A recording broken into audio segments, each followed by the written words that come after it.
बने न्याय के देवता। घोड़े पर सवार गोलू देवता की एक प्रतिमा, जिसके हाथ में तलवार और मुकुट है तथा जिसके चारों ओर न्याय और घंटियों के प्रतीक हैं।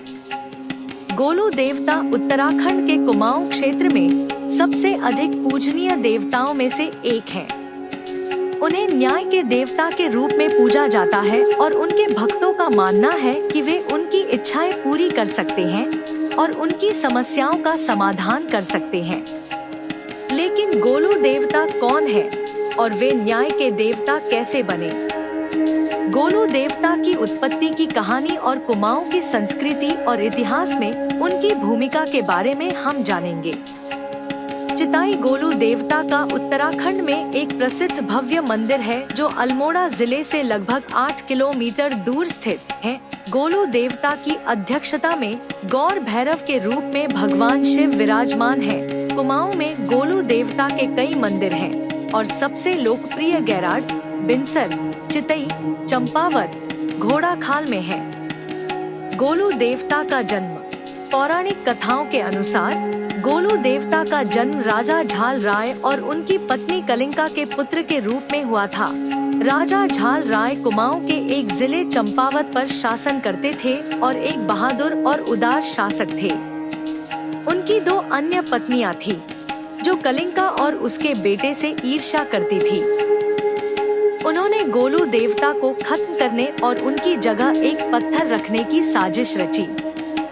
एक दिन जब कालिंका कहीं दूर थी, उन्होंने गोलू देवता को उनके पालने से उठाकर कपड़े में लपेट दिया। फिर उन्होंने उन्हें नदी में फेंक दिया। उम्मीद थी कि वे डूब जाएंगे। उन्होंने उनकी जगह एक पत्थर रख दिया और दिखावा किया कि कुछ हुआ ही नहीं। हालांकि गोलू देवता की मृत्यु नहीं हुई थी। उन्हें एक मछुआरे ने बचाया, जिसने उन्हें नदी में तैरते हुए पाया। मछुआरा उन्हें घर ले गया और अपने बेटे की तरह पाला। गोलू देवता की वापसी। जब गोलू देवता 8 साल के थे, तो उन्हें एक अजीब सपना आया। उन्होंने देखा कि एक लकड़ी का घोड़ा आसमान में उड़ रहा है और उन्हें पुकार रहा है। वे जाग गए और अपने पालक पिता को इस बारे में बताया। मछुआरे को एहसास हुआ कि गोलू देवता कोई साधारण बालक नहीं है और उसने उनकी असली पहचान जानने के लिए उन्हें चंपावत ले जाने का फैसला किया। वे एक त्योहार के दिन चंपावत पहुँचे, जब राजा झाल राय एक सार्वजनिक दरबार लगा रहे थे।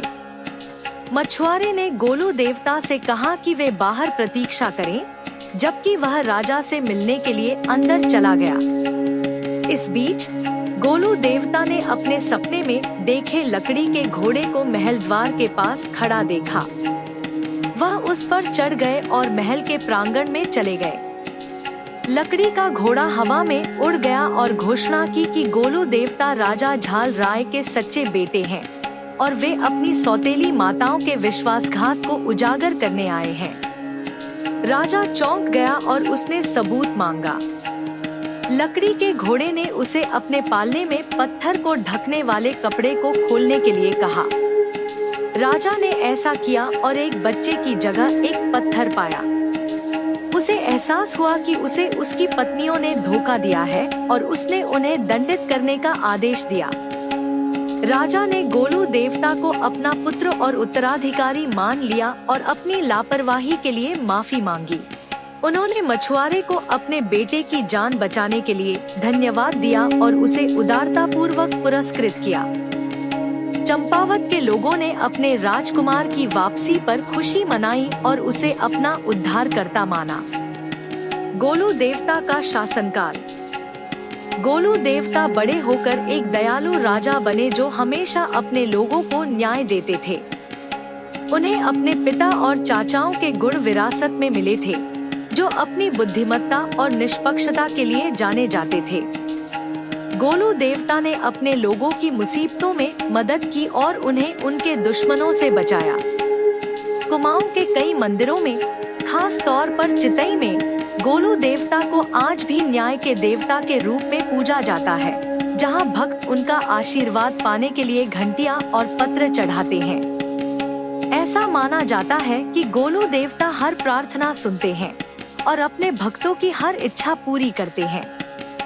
लोग जानवरों की बलि देकर अपने पापों के लिए उनसे क्षमा भी मांगते हैं, जिसे बाद में गरीबों में बांट दिया जाता है।